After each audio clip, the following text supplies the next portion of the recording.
আজ হলদিবাড়ি ব্লকের পারমেখলিগঞ্জ অঞ্চলে 4টি পরিবার বিজেপির দল ত্যাগ করে মেখলিগঞ্জ বিধানসভা কেন্দ্রের তৃণমূল কংগ্রেসের মনোনীত প্রার্থী পরেশ চন্দ্র অধিকারীর হাত ধরে তৃণমূল কংগ্রেসে যোগদান করলেন।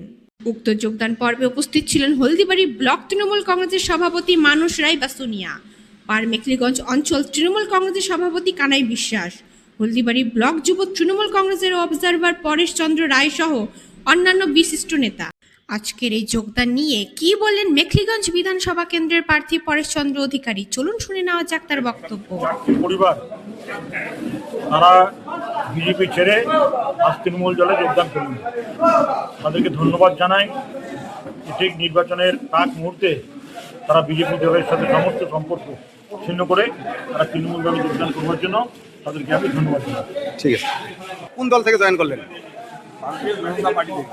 কেন জয়েন করলেন? সেইখানে পুরো উন্নয়ন পাইনি।